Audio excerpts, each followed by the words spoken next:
David Souni. David Souni, c'est un... Je dirais comment dire, je vais le tutoyer, je pense que je vais pouvoir le faire.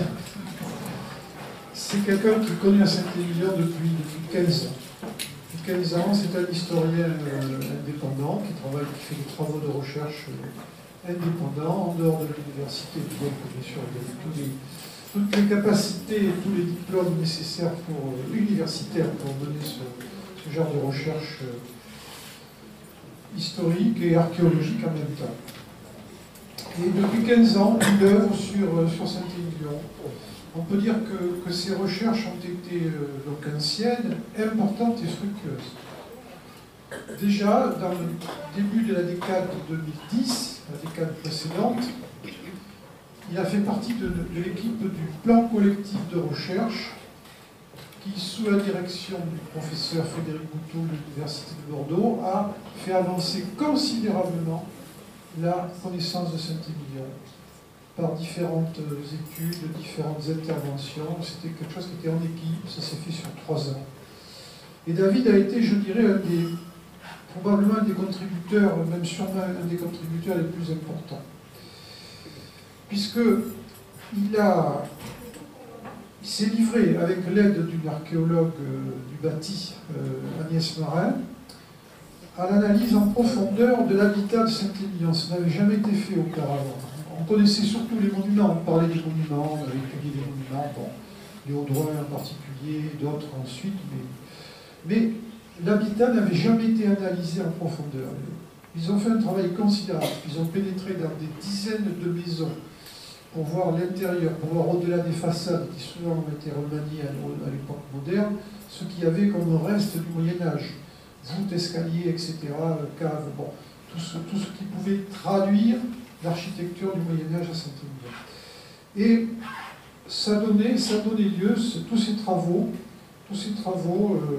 ont donné lieu à l'édition d'un ouvrage qui est, je dirais, un ouvrage fondamental, qui s'appelle Saint-Émilion, une ville et son habitant médiéval.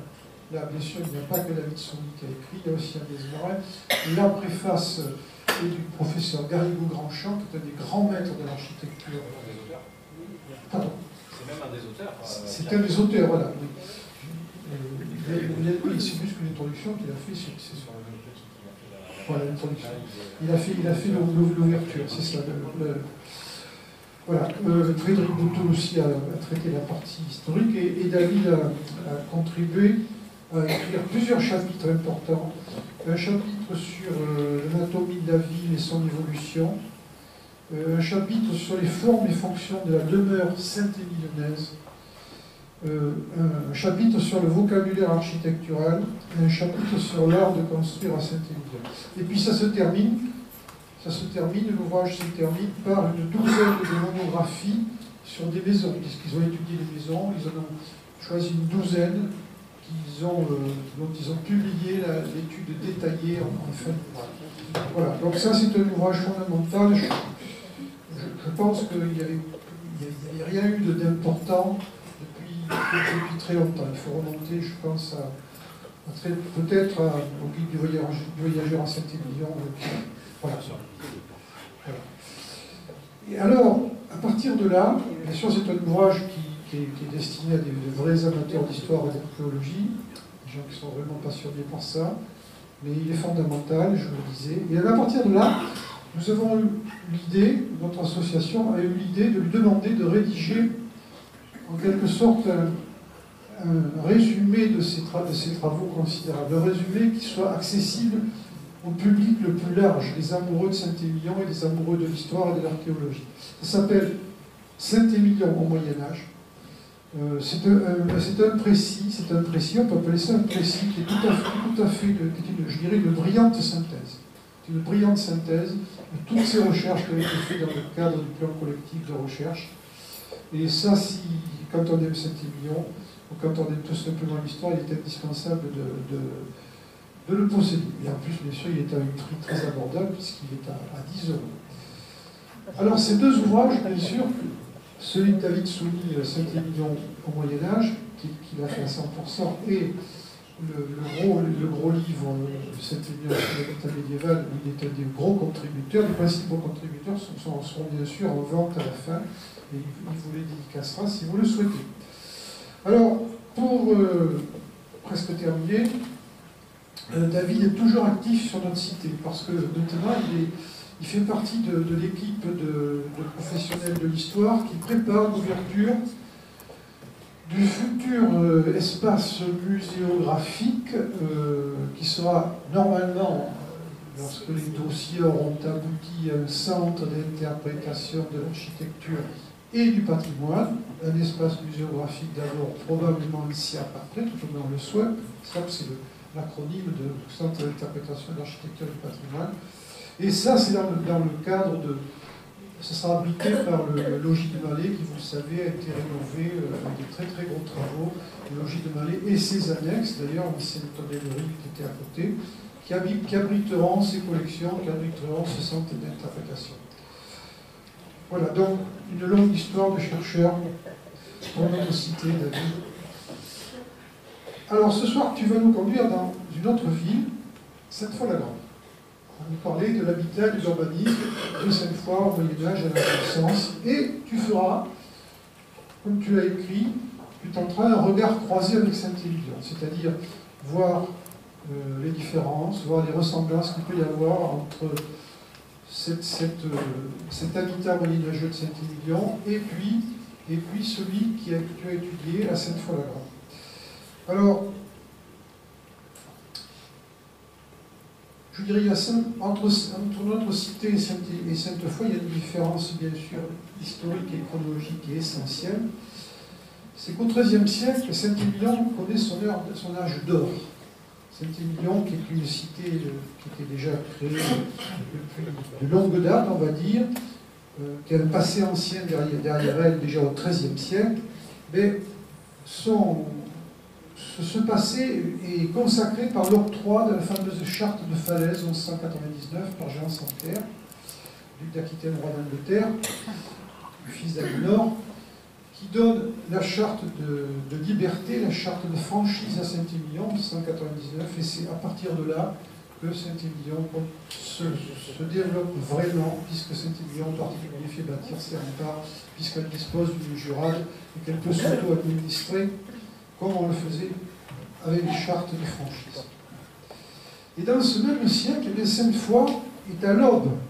La ville de Sainte-Foy n'est qu'à l'aube de son développement, puisqu'à partir d'une simple paroisse avec un prieuré qui était sous l'autorité du seigneur voisin de Pineuil, Alphonse de Poitiers, le frère de Saint-Louis, décide de créer ce qu'on a appelé une bastide en 1255. Et c'est une des toutes premières bastilles de la région aquitaine qui est créée à Sainte-Foy. Et à partir de là, son essor, bien sûr, l'essor de Sainte-Foy va se faire à partir de cette création, de ce projet, puisqu'en fait, une bastille, on l'a créée de toutes pièces, à partir d'un bourg parfois, mais de toutes pièces.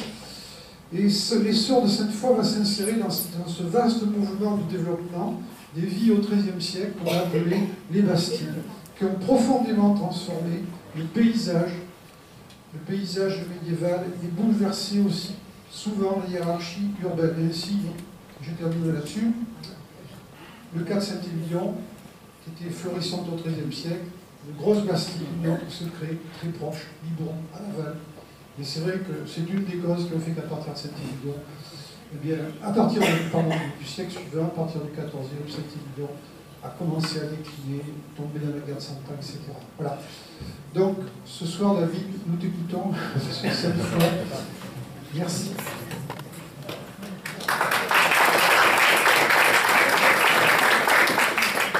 Merci beaucoup Bernard pour cette introduction et puis pour cette présentation de mes ouvrages. Je n'ai pas besoin de recruter de commercial.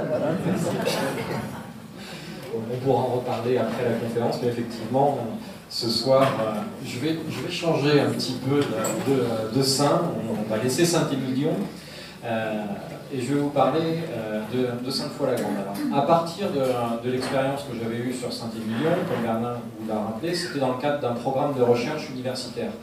Donc là, on pourrait parler de recherche fondamentale. C'est des chercheurs qui s'intéressent à une problématique. En l'occurrence, nous, c'était avec ma collègue Agnès Marin en particulier, on travaillait sur la thématique des maisons médiévales. Donc avec cet inventaire systématique où on a été amené à visiter le maximum de maisons, les intérieurs, les carrières, les greniers, les charpentes pour avoir une vision la plus exhaustive possible. Ça a été un programme au long cours avec plusieurs chercheurs salariés ou des collègues chargés de mission ou un prestataire comme moi, puisque j'ai cette casquette un peu atypique de chercheur indépendant avec mon bureau d'études. Et puis il y avait aussi des collègues universitaires qui s'y sont également consacrés, donc gros programme où on est allé chercher aussi pas mal de subventions à différents niveaux. Après, pour la publication de ces livres, il y a eu l'appel à mécénat.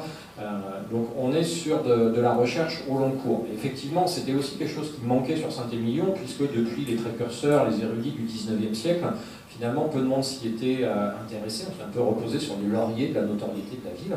Et donc ce programme de recherche, il a vraiment approfondi, totalement renouvelé la connaissance de la ville. Donc, sur Sainte-Foy-la-Grande, c'est une intervention complètement différente, finalement que je pratique beaucoup plus aujourd'hui, à savoir c'est une commande de la mairie dans le cadre de la révision d'un règlement d'urbanisme.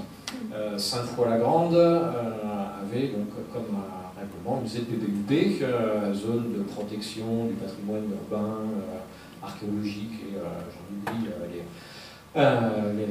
les détails de l'acronyme, mais c'est le même type de protection qu'il y avait à Saint-Émilion pendant longtemps. Saint-Émilion aujourd'hui a basculé dans ce qu'on appelle un secteur sauvegardé. Il y en a deux en Gironde, Saint-Émilion et Bordeaux. La plupart des autres villes qui ont un règlement patrimonial spécifique, avant c'était des ZPPUP, après c'est passé en AVAP, en aire de valorisation de l'architecture et du patrimoine. Et il y a quelques années, comme tout le monde commençait à peu près à connaître les AVAP, on est passé au PVAP. C'est plus une aire, c'est un plan. Et Sainte-Foy-la-Grande a été la première commune de Gironde à lancer cette démarche de PVAP. L'évolution qu'il y a eu dans ce nouveau règlement, c'est qu'il était demandé au moment de la consultation que l'architecte urbaniste qui forme une équipe intègre dans son équipe un archéologue du bâti. Et c'est à ce titre que je suis intervenu. Ce règlement d'urbanisme porte sur ce qui est visible depuis la rue, donc depuis les façades. Donc déjà, contrairement à Saint-Émilion, moi j'étais amené à travailler uniquement sur ce qu'on voyait depuis l'espace public, pas à visiter les intérieurs. Bon, même si quand l'occasion s'est présentée de pousser une porte, j'ai pas craché dessus, hein, là, vous en doutez, et puis vous en verrez tout l'intérêt des intérieurs, mais c'était pas du tout donc, dans le même contexte scientifique, ni pour le même usage. Donc moi, l'objectif de mon intervention, c'était de faire déjà un état des lieux des connaissances, de toute la recherche qui avait été menée. Donc il y a tout un volet documentaire, à la fois réunir toute l'iconographie ancienne. J'en profite pour faire un petit clin d'œil à un local de l'étape avec Émilien Pigano, dont les albums de dessin conservés par la Société archéologique de Bordeaux. Il y a un album qui concerne Sainte-Foy-la-Grande et la SAB l'avait mis à disposition pour... et là aussi, on a une mine d'informations, au même titre que ce qu'on a pu voir sur Saint-Émilion. Donc il y avait ce recensement du documentaire, la documentation ancienne, et puis aussi de tout ce qui a été produit jusqu'à aujourd'hui, articles scientifiques, publications diverses et variées. Donc il y a eu entre autres les travaux de Sylvie Faravel qui s'est intéressé à plusieurs reprises, et puis aussi tous les travaux menés depuis plus d'une vingtaine d'années par le tissu associatif local. Donc quand je fais cette conférence sur Sainte-Foy-la-Grande, je ne manque jamais l'occasion de saluer tout l'intérêt, l'importance de ces associations, sociétés historiques ou associations patrimoniales. Là, en l'occurrence, on a les Amis de Sainte-Foy qui ont beaucoup œuvré, beaucoup publié, et puis l'autre association sur place, c'est le musée du pays foyen, avec, je pense entre autres à Pierre Lamotte qui a écrit beaucoup d'ouvrages ou d'articles. Et donc tout ce travail d'érudition, c'est ce qui fait vivre à la fois un territoire, et puis c'est un point d'appui important pour les chercheurs après. Alors parfois, il faut faire un petit peu de tri, parfois, il n'y a pas forcément la rigueur ou la méthodologie qu'emploierait un universitaire, mais c'est une richesse qu'il ne faut absolument pas sous-évaluer, et puis surtout pas balayer d'un revers de main. Donc il y a eu toute cette partie recensement documentaire. Et puis ensuite, il y a la partie sur le terrain. Donc là, avec l'architecte urbaniste, donc en l'occurrence c'est Étienne Saliège et sa collègue Anne Thévenin, donc on travaillait tous les trois sur le terrain.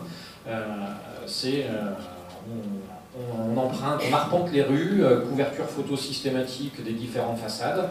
Et donc dans tout ça, moi l'objectif c'était, en tant qu'archéologue du bâti, spécialiste alors, des maisons médiévales, là un petit peu plus largement, du bâti ancien, de faire ressortir les principaux caractères architecturaux qu'on rencontre dans cette bastide, les différentes familles de maisons, à quelle période ça se rattache, qu'est-ce que ça nous raconte aussi quand on est sur une façade, tel type de façade, finalement, au travers de sa datation, au travers de détails d'architecture, à quoi ça se réfère. Et du coup, la compréhension de tout ça, l'objectif, c'est que ce soit intégré dans le règlement d'urbanisme, pour que le jour où il y a une restauration, eh bien, un propriétaire, au même titre qu'il va consulter le PLU quand c'est un plan d'urbanisme lambda, comme dans toutes les communes, et bien là, avec ces PVAP, ces plans de valorisation de l'architecture et du patrimoine, eh bien la personne pourra trouver aussi des conseils, des éléments de réponse, des éléments de compréhension. Donc déjà, pour le propriétaire, c'est une aide à la compréhension de son propre bâti. Et pour les services instructeurs, c'est aussi un moyen d'avoir des clés de compréhension et de pouvoir ajuster. Typiquement, quand on prend l'ancien règlement, j'aurai l'occasion d'y revenir, à Sainte-Foy-la-Grande, il y a beaucoup de chapelles. Il y a plein de chapelles gothiques. C'est surprenant. Et il y a plein de maisons médiévales, ce sont les fameuses maisons à pans de bois. Eh bien, vous verrez, dans ce que je vais vous présenter, aucune des maisons à pans de bois de Sainte-Foy-la-Grande n'est médiévale. Au contraire, elles sont révélateurs d'une autre période, pas très éloignée, je vous l'accorde, on y reviendra tout à l'heure. Et les fameuses chapelles gothiques dans l'ancien règlement, ce sont les maisons médiévales. Elles existent encore, mais auparavant, c'était des cabinets d'urbanisme qui étaient chargés d'établir ces règlements. Ils faisaient ça en interne, ils n'avaient pas forcément le regard de l'historien, de l'archéologue. On voit une fenêtre gothique, on avait l'exemple à Saint-Émilion aussi, on voit une fenêtre gothique, c'est une chapelle. Et non, en l'occurrence, c'était les maisons. Et forcément, après, on a un regard un peu biaisé, le jour où on doit restaurer un bâtiment, si on l'interprète comme une chapelle alors que c'était une maison, il ne s'agit pas de recréer la maison telle qu'elle était à l'origine, mais dans la façon de restaurer un bâtiment, de penser sa réhabilitation, déjà quand on a un regard biaisé sur la compréhension, ça peut amener à soit de mauvaises interprétations ou à passer à côté d'un beau projet. Donc, déjà, la première des choses, c'est de comprendre tout ça. Et donc, toute cette matière, moi, ça a permis de porter à la connaissance du public. Donc, j'ai eu une restitution pour les habitants aussi, il y a quelques mois. Pour beaucoup, c'est une découverte, ou un petit peu comme à Saint-Émilion, oui, il y avait des belles maisons, des belles façades, c'est ancien, c'est du Moyen-Âge, on ne cherchait pas plus loin, mais il n'y avait pas forcément de compréhension, et du coup, on ne s'attache pas forcément au lieu. Et puis surtout, vous verrez à la fin de la conférence, c'est que depuis quelques mois, depuis un an ou deux, j'ai des habitants de la Bastide qui, une fois de temps en temps, m'appellent, ou c'est des élus qui me contactent parce qu'il y a un tel qui fait des travaux et un tel il a trouvé quelque chose de vachement intéressant dans sa maison ou dans sa cour. Ça, moi, je n'y avais pas eu accès avant puisque je me limitais aux façades. Et donc, il commence à y avoir une sensibilisation. Alors tout le monde n'est pas partant, il y a des marchands de sommeil comme ailleurs qui vont s'empresser de vite cacher la poussière sous le tapis et puis vite faire les travaux, surtout pour ne pas être embêtés. Mais il y a aussi toute une partie de la population qui, par ignorance avant, ne se posait pas les questions. Mais aujourd'hui, c'est des personnes qui disent « Ah, mais ça me rappelle quelque chose qu'on a déjà vu » ou là, maintenant, on sait qu'il y a un archéologue, qu'il y a d'autres chercheurs, il n'y a pas que moi, qui ont été amenés à travailler là-dessus, et bon, du coup, on pose la question. Et à partir de ce moment-là, on peut réfléchir sur comment intégrer ça dans un projet de restauration, comment le valoriser, ou au minimum, comment en garder la mémoire. Parce que c'est pas parce qu'on découvre quelque chose en piquant les murs de sa maison qu'on va être obligé de laisser apparent tous les vestiges du passé. Mais déjà, enregistrer cette mémoire-là, et puis dans le lot, il y a peut-être des choses qui peuvent être intéressantes à valoriser. Parfois, plutôt que de percer des fenêtres au petit bonheur la chance, quand il y a déjà d'anciennes fenêtres qui existent et qui sont murées, autant en profiter pour les restituer. Et si ça donne sur un extérieur, ça peut contribuer à donner un cachet et à compléter la connaissance et l'histoire du lieu. Donc ça, c'est un type de travail que je mène régulièrement pour les collectivités, où je fais beaucoup à l'Aréole, entre autres, soit pour la commune, pour Gironde Habitat, pour des propriétaires qui ont des projets de restauration. C'est quelque chose que j'ai mené aussi sur une thématique un petit peu différente, mais pour jouer à domicile, à Rions, là où j'habite, je viens de terminer toute une grosse étude sur l'ensemble du périmètre des fortifications de la ville. Là, c'est avec un architecte du patrimoine pour faire un plan de gestion, pour avoir une vision globale, et plus s'intéresser uniquement, là, il y a une maison où il y a un pan de façade qui tombe, oui, c'est classé monument historique. Bon, on doit intervenir, on se concentre sur cette maison, sauf que ça fait partie d'un tout. Donc là, l'idée, c'était d'avoir un regard global. Donc, je reviendrai peut-être un jour pour vous parler de Rions et de ces fortifications, ça sera avec plaisir. Ce soir, donc, je vous propose de vous faire découvrir ou redécouvrir Sainte-Foy-la-Grande et sa bastide. Et donc, on va commencer, alors c'est peut-être un petit peu petit, mais vous inquiétez pas, j'en parle surtout à l'oral, et après il y aura des visuels où vous n'aurez pas besoin de vous arracher les yeux. Ne cherchez pas à tout lire.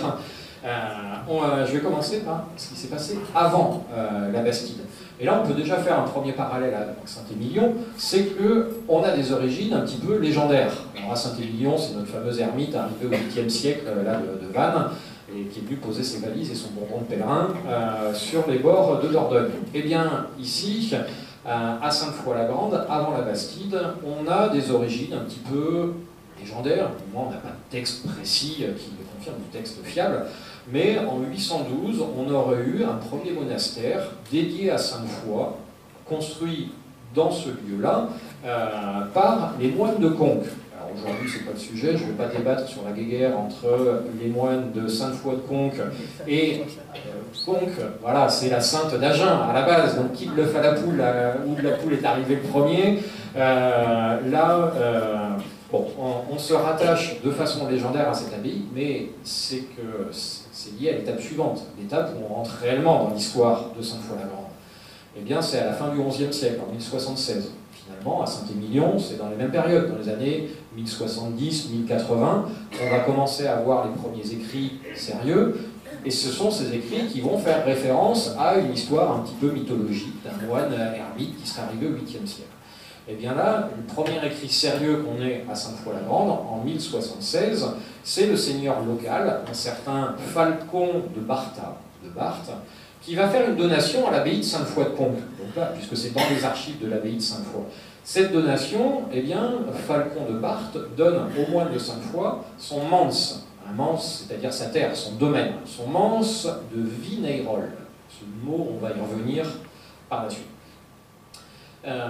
Et dans cette donation, Falcon précise que se trouvait ici une église dédiée à Sainte-Foy, qui attirait de nombreux pèlerins du temps de ses ancêtres, et que cette église, au moment de la donation, est dite à l'abandon.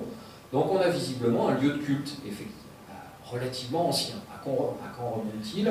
Bon, on va rentrer dans les données fiables à partir de cette année 1076. Cette donation, elle est faite contre un don. Il reçoit la somme de 30 sous, 35 sous, et une mule pour partir en pèlerinage à Rome. Donc finalement, on a le seigneur local qui se défait d'un patrimoine relativement conséquent. En contrepartie, il reçoit donc 35 sous et une mule pour partir en pèlerinage. Ça, c'est ce qu'on appelle les donations pieuses. C'est un petit peu comme les contrats d'assurance. On nous dit qu'il faut toujours lire les petites lignes en bas, là, on ne le dit jamais. Et bien là, heureusement, à la suite de cette partie-là, on a le détail de la donation. Et donc le texte explique que la donation concerne le manse de Vineyrolles, mais aussi, au même endroit, le port sur la Dordogne qui jouxte le manse. Et on précise que Falcon conserve la moitié des droits à percevoir sur le Seine. Falcon donne aussi l'escave, c'est-à-dire le filet de pêche. qu'il installe habituellement sur la Dordogne. Là, il n'y a pas de contrepartie. Mais attendez, c'est pas fini. Il donne aussi la terre qui est à côté du lieu de Vinayroll, sur laquelle il recevra le quart des fruits qui seront produits. Et enfin, il donne aussi la Pekcheira, c'est-à-dire la pêcherie. C'est un barrage de pieux sur lequel on installe la pêcherie et le fameux filet, l'escave. Et sur cette pêcherie, il percevra le tiers des poissons pêchés. Donc finalement, sous forme d'une donation pieuse, où il reçoit 3 oboles et puis une mule, c'est un moyen de se défaire en partie. En fait, il donne un bien et il continue à en toucher une bonne partie des revenus. Et cette donation, après, il y a des conditions qui vont en face. Les moines s'engagent à construire une église sur Semence, à relever la vieille église. Et donc cette donation, c'est l'acte de naissance d'un prieuré, un petit prieuré qui est rattaché à la grande abbaye de Conques. Et ce petit prieuré, on va lui donner un territoire, c'est toutes les terres qui sont environnantes, qui sont confiées aux moines, et ça va donner naissance à une nouvelle paroisse, la paroisse Sainte-Foy, près Pineuil. C'est une toute petite paroisse qui est découpée dans la paroisse d'origine, qui est la paroisse de Pineuil. Alors, j'espère que vous voyez suffisamment bien. Sur ce document, c'est ce qu'on appelle la carte de Bélheim, donc qui est une carte qui est dressée dans les années 1780, qui est le premier document cartographique assez précis à l'échelle du Sud-Ouest, et qui est très intéressant au niveau du degré de détail, puisqu'il situe, entre autres, les limites paroissiales. Donc la vue d'ensemble que vous voyez sur la droite, ça, ce sont les limites de la paroisse de Pineuil. Vous avez le bourg de Pineuil qui est ici. Et la Basquide, vous la trouvez ici, en bord de Dordogne, et c'est le zoom que je vous ai représenté ici. Le petit ruisseau qui longe la Basquide, c'est lui de Vinayroll.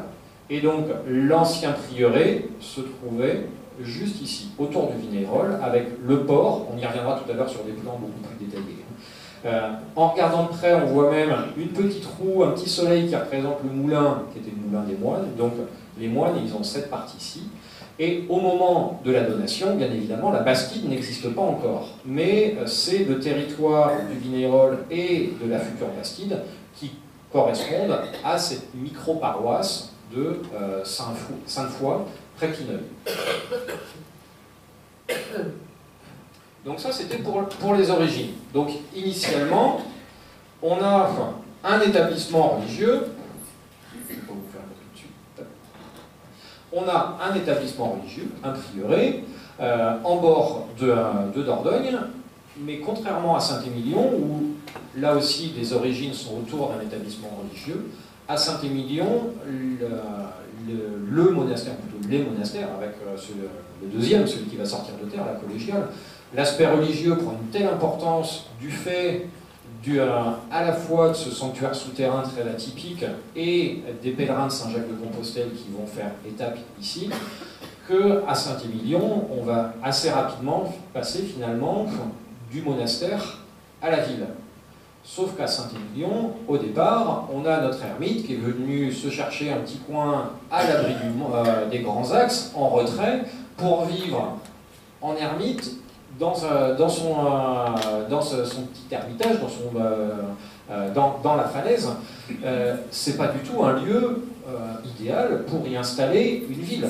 Et pourtant, eh bien, du fait de l'attractivité des sanctuaires, dans le courant du XIIe siècle, à Saint-Émilion, on va passer du monastère rural à la ville qui atteint une telle importance que dès la fin du XIIe siècle, le roi d'Angleterre donne cette charte de commune à Saint-Émilion, c'est ce que disait Bernard tout à l'heure, cette fameuse charte de Falaise en 1199, c'est non pas l'acte de naissance de la ville, comme ça a été longtemps dit, mais si le roi d'Angleterre s'intéresse à ces bourgeois et leur donne de tels privilèges, ça veut dire que Saint-Émilion, dès cette époque-là, avait déjà une grande influence économique et politique pour que ce soit vers eux que se tourne Jean Santerre. Donc, à Saint-Émilion, on a une ville qui est devenue très importante dès la fin du XIIe siècle, et cette charte de Falaise ne fait qu'accroître son importance. Et le XIIIe siècle, c'est l'âge d'or de Saint-Émilion, c'est cette ville qui s'étend très largement, mais c'est une époque où Saint-Émilion n'a pas de concurrence. Le Sud-Ouest, on a une tradition d'habitat dispersé avec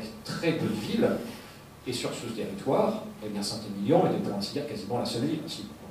on a Castillon, mais Castillon n'avait pas l'importance de Saint-Émilion.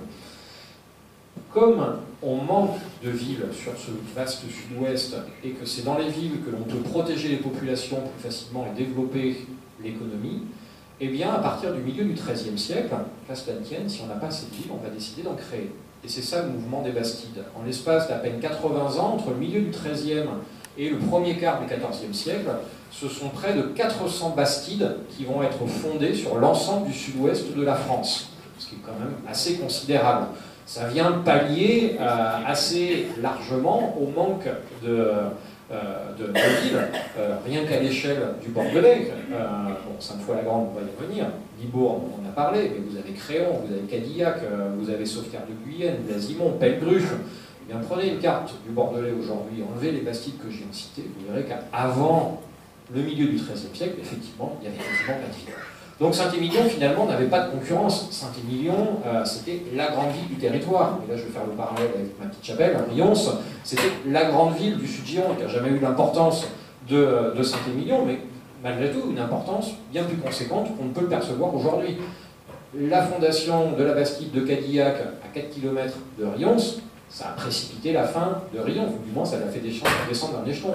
Eh bien, la fondation de la Bastide de Libourne, à quelques kilomètres de Saint-Émilion, a eu le même effet, d'autant que Saint-Émilion va se retrouver entre deux grandes Bastides, Libourne d'un côté, et puis celle qui nous intéresse aujourd'hui, donc Sainte-Foy-la-Grande. Donc Sainte-Foy-la-Grande, c'est la première de toutes les Bastides. Ça fait partie des plus anciennes. Une Bastide, c'est un petit peu le rêve de tout architecte urbaniste. On vous donne une carte blanche pour dessiner votre ville idéale. Donc déjà, vous n'allez pas l'implanter entre une rupture de pente, un petit bout de plateau et puis une zone un petit peu humide. Si vous reconnaissez les formes que je suis en train de dessiner, c'est Saint-Émilion, je vous l'ai dit, c'est pas le cadre idéal pour dessiner une Bastide. Sainte-Foy-la-Grande, on a la proximité immédiate du fleuve, mais une petite plateforme qui vous met à l'abri des inondations. Et puis surtout, Sainte-Foy-la-Grande, au moment où on décide d'y installer une Bastide, ne fait pas partie du duché d'Aquitaine. Sainte-Foy-la-Grande, ça fait partie du diocèse d'Agen. Et si vous regardez sur cette carte-là, où j'ai mis en gros, en rouge, ce sont les limites de la Gironde actuelle. Et en violet, au centre, c'est le diocèse de Bazas. À l'ouest, le diocèse de Bordeaux. Et à l'est du diocèse de Bazas, vous avez le diocèse d'Agen. Et vous voyez que vous avez cette petite excroissance de Gironde aujourd'hui, ici, qui est en blanc. Eh bien, c'est tout le territoire de Sainte-Foy-la-Grande. Sainte-Foy-la-Grande étant au bout. Donc Sainte-Foy-la-Grande, dans les années 1250, ne fait pas partie du duché d'Aquitaine. L'Agenais est rattaché au comté de Toulouse à cette époque, et c'est pour ça que le comte de Toulouse, Alphonse de Poitiers, donc c'est le frère de Saint-Louis, va s'intéresser à ce lieu. Il va faire mener tout un tas d'enquêtes pour construire des villes neuves. Et parmi ces enquêtes, eh bien, il y a un lieu qui l'intéresse particulièrement, c'est ce petit corridor que vous voyez ici, qui finalement, depuis le Toulousain, via l'Agenais, eh bien, c'est un tout petit passage au chausse-pied qui permet au comte de Toulouse d'avoir un accès direct au fleuve, à la Dordogne. Parce que de l'autre côté, vous avez le Bordelais, et ici, le Périgord, qui fait partie du duché d'Aquitaine. Donc là, il avait un petit créneau à prendre, et donc le comte de Toulouse va envoyer des enquêteurs. On a un chanoine de Paris, prénommé Guillaume Roland, qui sera d'ailleurs évêque du Mans plus tard, donc on voit que c'est un personnage assez conséquent, puis un chevalier, Philippe d'Aubonne, qui est un proche du comte de Toulouse, qui sont chargés de mener l'enquête et ensuite de faire les négociations. Négociations avec le seigneur local, le seigneur de Pineuil, et l'autre intervenant, c'est l'abbé de Sainte-Foy-de-Conques et son représentant, le prieur de ce tout petit prieuré de Sainte-Foy, près Pineuil. Forcément, quand on a le comte de Toulouse qui veut créer une ville et qu'il n'est pas directement chez lui, eh bien, il faut trouver des compromis. Donc, on a cette phase de négociation qui se déroule sur 2 ans, entre 1253 et 1255. Ça, c'est la première étape, ce sont les enquêtes. Une fois que l'enquête et la négociation est faite, deuxième étape, on va avoir un partage des terres. Et entre les différents intervenants. Donc le seigneur de Pineuil a donné son accord. De toute façon, la Bastide, ne s'installera pas sur les terres du seigneur de Pineuil, mais sur les terres du prieuré.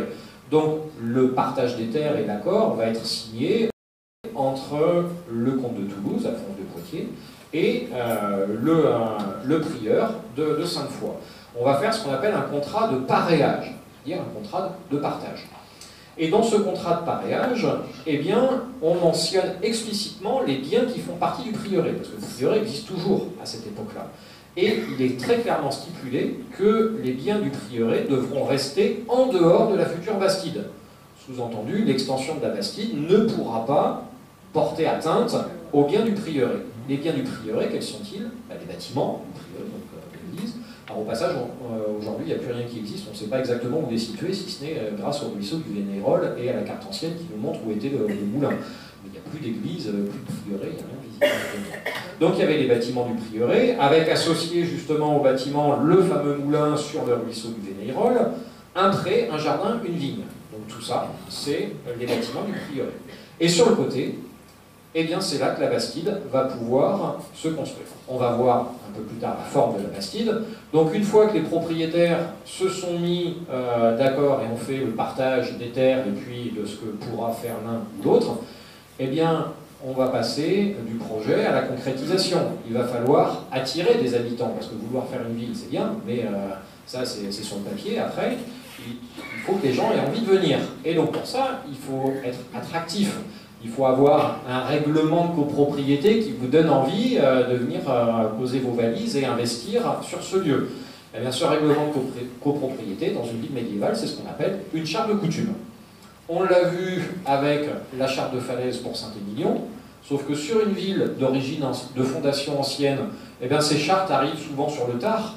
Dans ces villes d'origine ancienne, sur la région, donc c'est Saint-Émilion, c'est Castillon, c'est Rions, c'est Saint-Macaire, c'est la Réole, vous avez le seigneur local qui a tous les pouvoirs, et à un moment où les habitants, ils commencent à ruer un peu dans les brancards, à vouloir partager un petit peu l'autorité, et au gré des rapports de force, eh bien, le seigneur finit par abandonner une partie de son autorité, et bon gré mal gré, on partage les pouvoirs, et ça va donner naissance aux premières communes, aux jurades. Donc ça arrive sur le tard pour les villes de fondation ancienne. Quand on veut créer une bastide, pour le coup, c'est l'acte de naissance. La première des choses, c'est que le seigneur va s'engager dans un texte à telle contrepartie, tel avantage pour les habitants, et on va répartir les droits et les devoirs de chacun, et le fonctionnement de la future ville. C'est entre autres dans cette charte de coutume qu'on va énoncer l'organisation de la future administration, ce qu'on appelle dans la région souvent une jurade. Et comme Sainte-Foy-la-Grande fait partie des toutes premières bastides, eh bien la charte de coutume de Sainte-Foy-la-Grande va servir de modèle pour de très nombreuses bastides, soit ce qu'on appelle des bastides alphonsines, donc d'autres bastides fondées par Alphonse de Poitiers, comme Villeneuve-sur-Lot par exemple, et d'autres, mais aussi dans le camp, alors capétien, c'est les bastides fondées directement par le roi de France, et puis les autres, c'est ce qu'on appelle Plantagenèse, donc ce sont les bastides plutôt du duché d'Aquitaine, du camp anglo-gascon. Eh bien, donc, les textes de la charte de coutume de Sainte-Foy vont être repris par plein d'autres villes. Donc voilà, une fois qu'on s'est mis d'accord, qu'on a tous les règlements, il va falloir passer à la fabrique de la ville, donc à sa construction. Et on verra après sur les plans, mais on voit que ça prend très rapidement à Sainte-Foy-la-Grande, puisque 5 ans à peine après la fondation de la Bastide, on a les premières mentions d'habitants foyens qui s'attaquent aux terres voisines. On est aux portes même du duché d'Aquitaine. Et on a régulièrement des foyens qui vont piquer des troupeaux ou braquer c'est des vols de bétail, confiscation de terres. Donc Alphonse de Poitiers, qui essaye de préserver une paix fragile avec le roi-duc à cette époque-là, s'empresse d'arrondir les angles pour éviter qu'on bascule dans une nouvelle guerre. Vous voyez qu'on est bien avant la guerre de 100 ans. Mais si les foyens commencent à grignoter au-delà des limites qu'on leur a données, c'est bien que la ville commence à attirer du monde et prendre une certaine importance.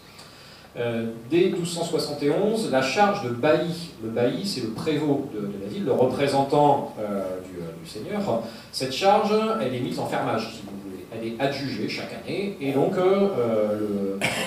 pour acquérir cette charge, la somme est de 200 livres, ce qui commence à être des sommes quand même très conséquentes. C'est l'équivalent qu'on trouve à la même période pour Montflanquin ou Villeneuve-sur-Lot, qui sont deux autres grandes bastides à peu près aussi anciennes que Sainte-Foy. Et on va avoir une date importante, un grand changement. En 1279, il y a un accord entre le roi d'Angleterre et le roi de France. Le roi de France va donner ou redonner la Genêt au roi d'Angleterre, puisque c'est Richard Cœur de Lion qui avait détaché la Genêt du duché d'Aquitaine à l'occasion du mariage de sa sœur avec le comte de Toulouse. C'est comme ça que le comte de Toulouse a eu la Genêt. Et bien là, on a le mouvement inverse. En 1279, la Genêt est restituée au roi d'Angleterre, au roi-duc, et la Genêt est rattachée aux possessions du duc d'Aquitaine.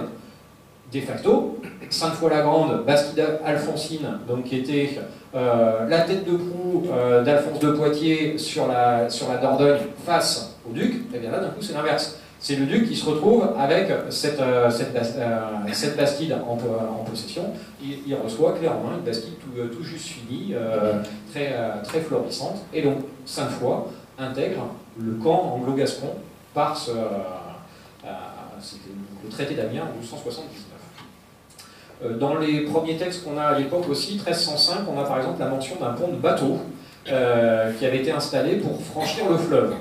Et les consuls, on ne parlait pas de jurat à Sainte-Foy, mais de consuls, les consuls sont autorisés par le roi-duc, donc c'est Édouard Ier, à construire un pont en pierre pour remplacer le pont de bateau. Un pont de bateau, ça entrave la navigation, et puis c'est moins solide dans le temps. Mais le projet, visiblement, n'est pas mené à bien, parce qu'on n'en a aucune trace par la suite. Mais gardez bien en tête cette mention de pont de bateau. Et donc maintenant, on va voir, avant de voir les plans, sur les fortifications. Très rapidement aussi, on va avoir les premières fortifications. Alors aujourd'hui, en termes d'archéologie du bâti, c'est assez difficile à dater avec précision. En revanche, on sait par les textes que dès 1269, il y a un châtelain qui est mentionné dans la Bastide. Ça ne veut pas dire pour autant qu'il y a un château. Ça, Sylvie Faravel l'a bien montré. Quand on parle de châtelain dans une Bastide, souvent c'est le responsable des fortifications de la ville. Donc ça implique que dès 1269, donc 14 ans après la fondation de la Bastide, on a déjà un périmètre fortifié qui commence à se dessiner. 1296, on a une armée royale dirigée par Robert d'Artois qui vient séjourner pendant une semaine dans la Bastide. On peut en déduire que si le lieu est attractif, c'est un lieu qui devait probablement être déjà en partie fortifié. Et puis, en 1326, on a enfin un texte où les consuls de Sainte-Foy obtiennent l'autorisation de fortifier la ville et de l'entourer d'eau. Et quand on a des textes comme ça, il ne faut pas les prendre au pied de la lettre. Généralement, quand on obtient l'autorisation de faire, c'est bien souvent qu'on a déjà fait en partie et qu'on régularise a posteriori. Vous savez, c'est comme quand on fait un permis de construire parce que c'est fait rattraper par la patrouille. C'est probablement un peu le même ordre d'idée. C'est un peu la charte de falaise, je vous l'ai dit, c'est pas l'acte de fondation de la ville, c'est la confirmation d'un mouvement déjà bien avancé. Et bien ici, on avait probablement déjà à minima des fortifications. À la même époque, on a l'exemple sur Cadillac, où la Bastide, 30 ans après sa fondation, est protégée par une levée de terre et une palissade. Donc on creuse un petit fossé, on fait une levée de terre, on met une palissade en bois. Et c'est à Cadillac en 1315 qu'il y a un accord avec le seigneur pour construire des fortifications en pierre. Là, c'est probablement quelque chose de cet ordre-là. 1326, c'est le moment où on va passer de la terre et du bois à la pierre. Et s'entourer d'eau, ça veut dire qu'on va faire des fossés beaucoup plus profonds, et on le saura par les textes après, où en fait on dérive une partie de la Dordogne pour en mettre en eau tout le pourtour des fortifications, quelque chose de beaucoup plus conséquent. Les consuls de Sainte-Foy n'oublient pas les intérêts économiques, puisqu'ils précisent dans ce document que mettre les fossés en eau, c'est un argument pour pouvoir installer aussi des moulins sur ces espaces-là. On pense à se défendre, mais on pense aussi à l'outil économique et à la vie quotidienne. Alors maintenant, on va voir sur le terrain à quoi elle ressemble cette Bastide. Vous avez les dimensions, quelques chiffres. Alors superficie, on est sur 25 hectares, c'est 2 fois la superficie de Saint-Émilion, on est à 13 hectares à Saint-Émilion. Les dimensions, vous voyez sur la photo aérienne, 570 mètres dans sa plus grande longueur par 470 dans sa plus grande largeur. et un périmètre donc le pourtour des fortifications à peu près 2 hectares.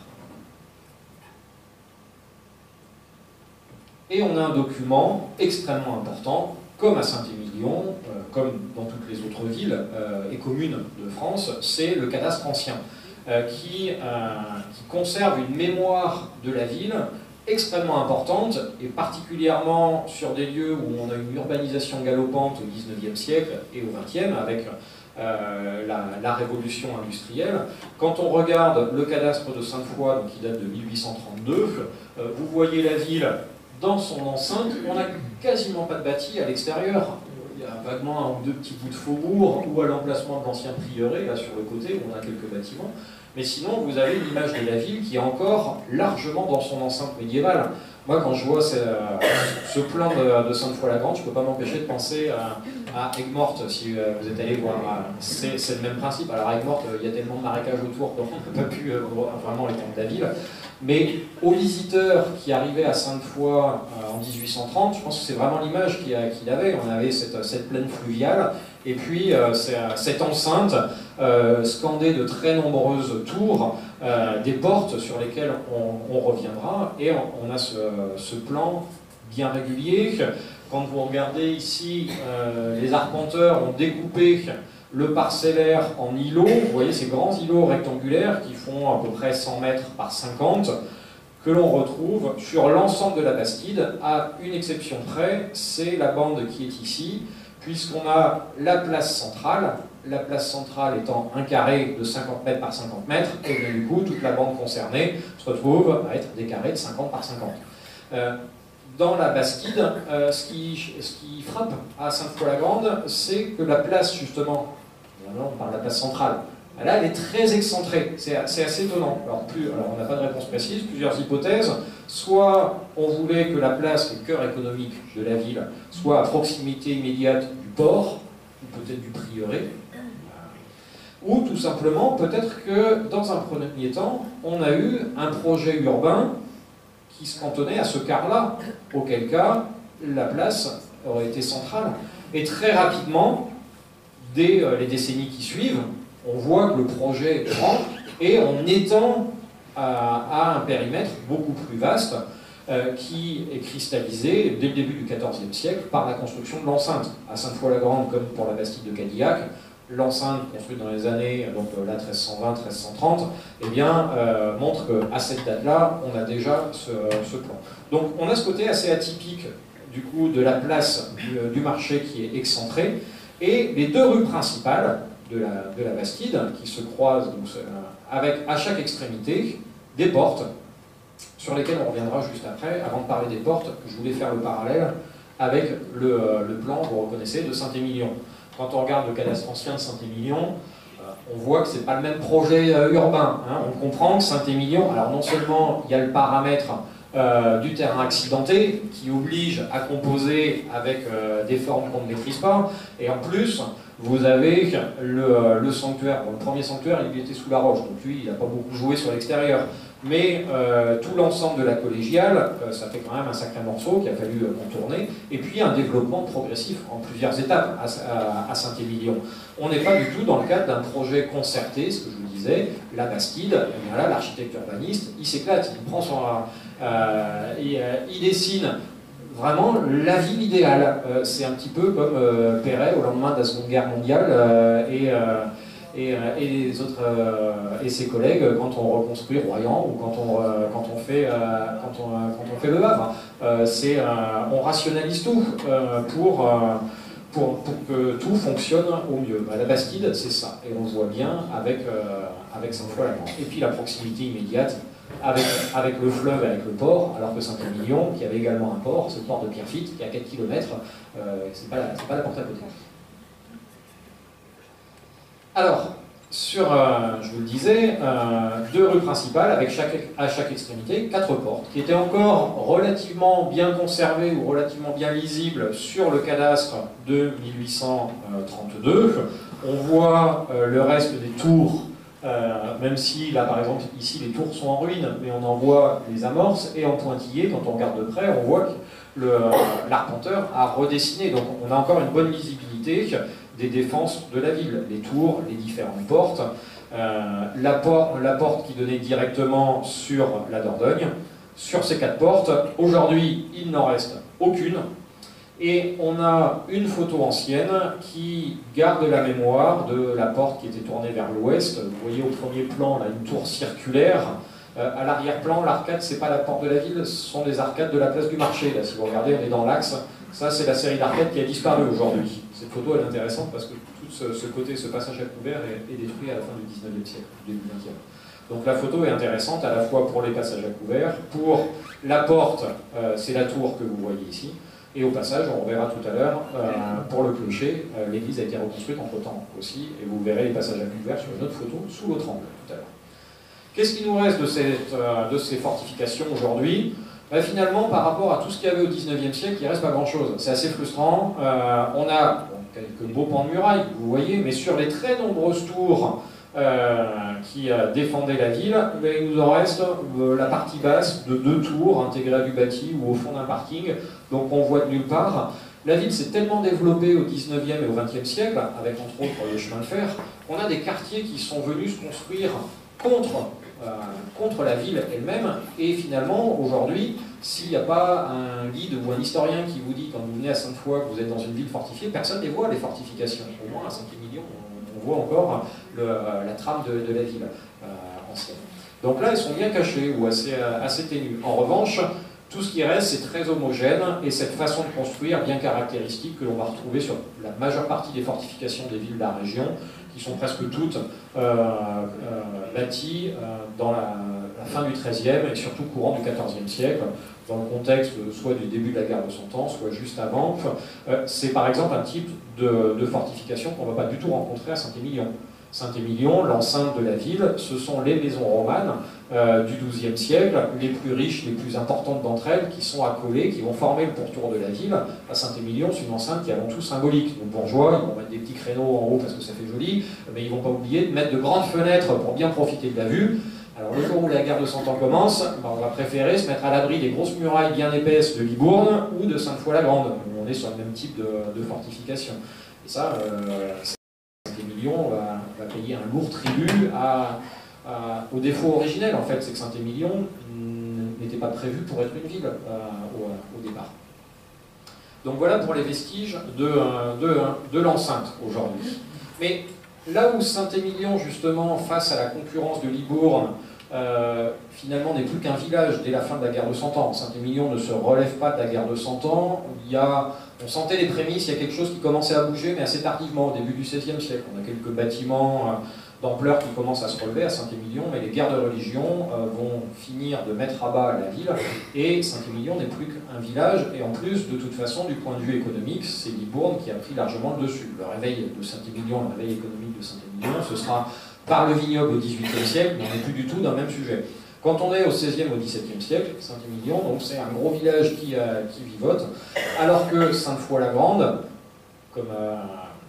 comme Libourne, ce sont des villes à l'économie dynamique, florissante grâce au fleuve, et en plus avec les guerres de religion, Sainte-Foy-la-Grande qui devient place de sûreté protestante, ça devient l'une des principales villes protestantes de la région, et une ville très menacée. Et donc une ville menacée qui a une économie florissante, c'est une ville qui va investir dans de nouvelles fortifications.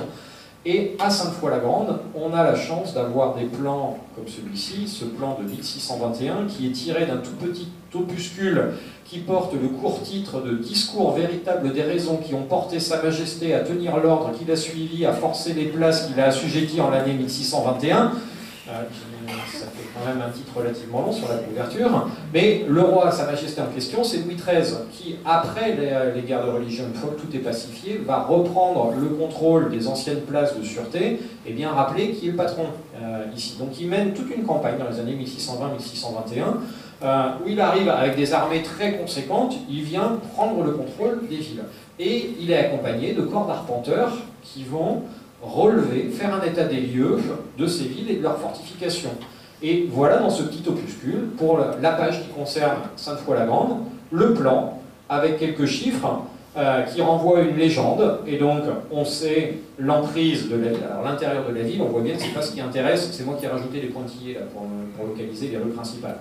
Clairement, ce qui intéresse le roi, c'est de savoir quels sont les arguments de la ville pour pouvoir se défendre. Et les arguments sont nombreux, puisque vous avez les vieilles fortifications, le vieux fossé en B, et les nouvelles fortifications. Et il y a un petit texte qui accompagne le commentaire du plan. Ce commentaire, je vous le lis, c'est donc « La ville de Sainte-Foy fut reçue en grâce par Sa Majesté, laissant les fortifications en leur entier, sans les endommager en rien. Ces ouvrages n'étaient pas du tout achevés, il est vrai qu'ils étaient plus qu'à demi avancés. » Donc on comprend qu'on a des fortifications qui sont en cours de construction.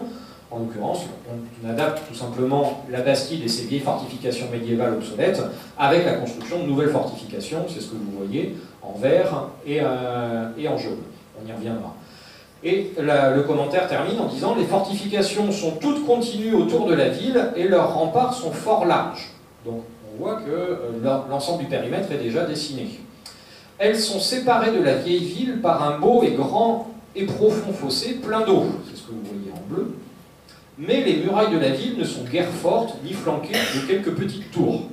Alors quand on voit, donc là c'est ce qui est en rouge, là au Moyen-Âge c'était des grosses fortifications, mais en 1620 c'est guère fort, et c'est des petites tours, elles sont complètement dépassées.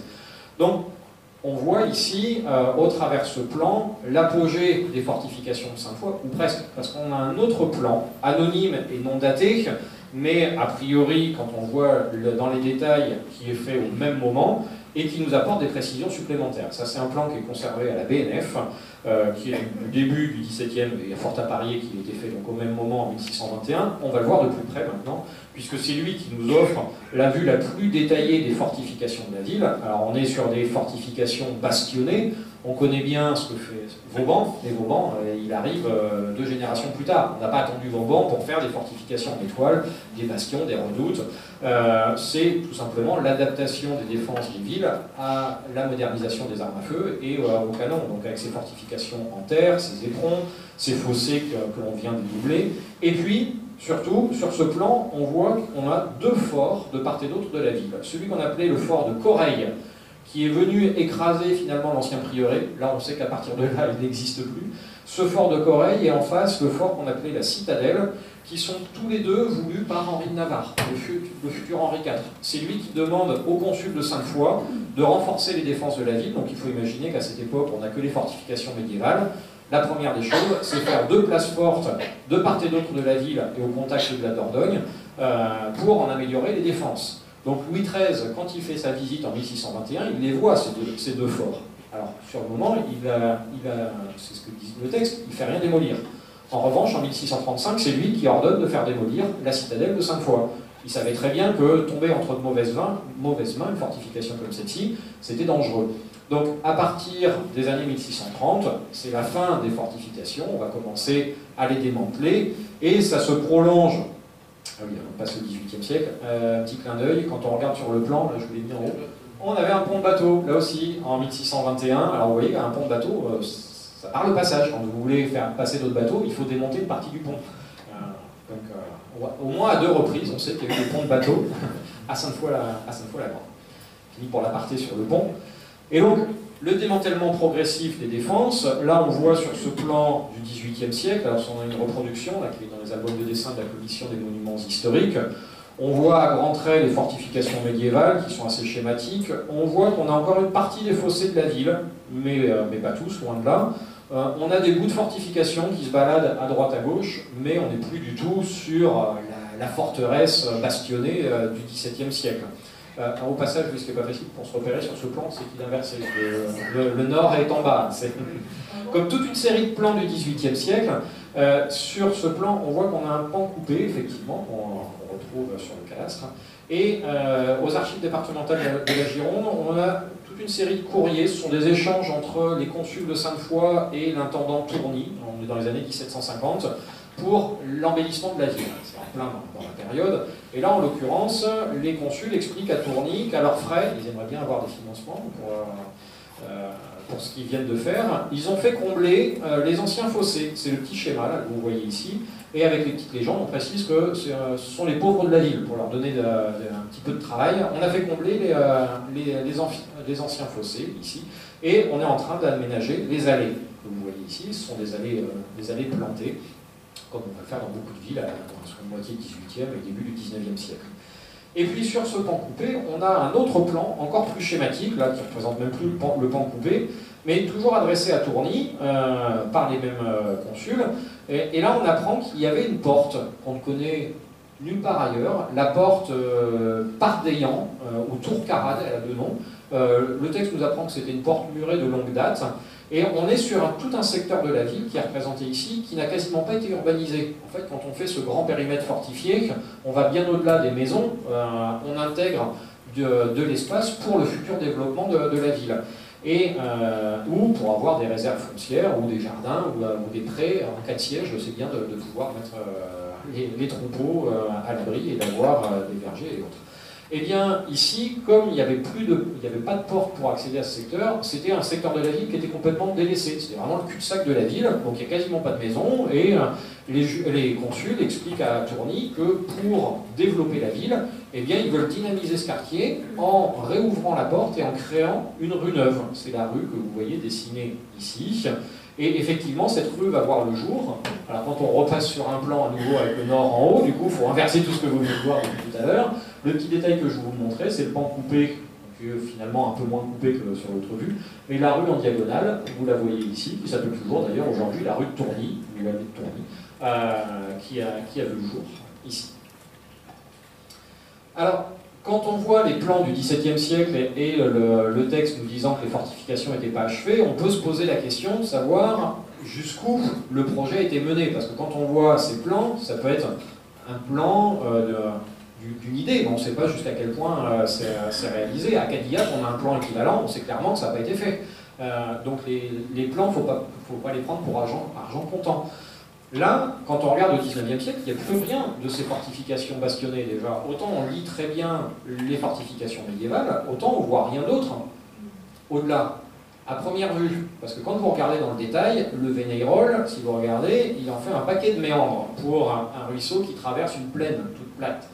Vous avez des formes cadastrales un petit peu particulières qui ne collent pas du tout avec l'extérieur. Et je me suis amusé à détourer les fortifications modernes et à venir les coller sur le plan cadastral. Eh bien, ça fonctionne parfaitement, et tout ce qui est forme parcellaire aujourd'hui qui paraissent aberrantes par rapport au reste, eh bien, si je l'enlève et que je remets, on voit que c'est tout simplement le souvenir des différents bastions que vous voyez, et le Vénéyrol, ben, en fait, on l'avait détourné pour épouser toutes ces fortifications, là, si j'enlève à nouveau. Donc, ça montre qu'on avait effectivement des fortifications de grande ampleur qui ont été mises en place à Sainte-Foy-la-Grande et qui ont totalement disparu aujourd'hui. Voilà pour toute la partie sur l'urbanisme. Maintenant, pour l'autre partie de la conférence, ça va porter sur les maisons du Moyen-Âge et de la Renaissance. Avec, on va rentrer tout de suite dans le vif du sujet, la première génération de maisons médiévales à Sainte-Foy-la-Grande. Alors la première génération à Sainte-Foy-la-Grande, ça correspond à la deuxième génération à Saint-Émilion. Puisqu'à Saint-Émilion, ce qu'on a identifié comme la première génération de maisons, ce sont les maisons romanes, celles de la fin du XIIe et de la première moitié du XIIIe siècle. À cette époque, il n'y a pas de ville. À Sainte-Foy, on l'a vu.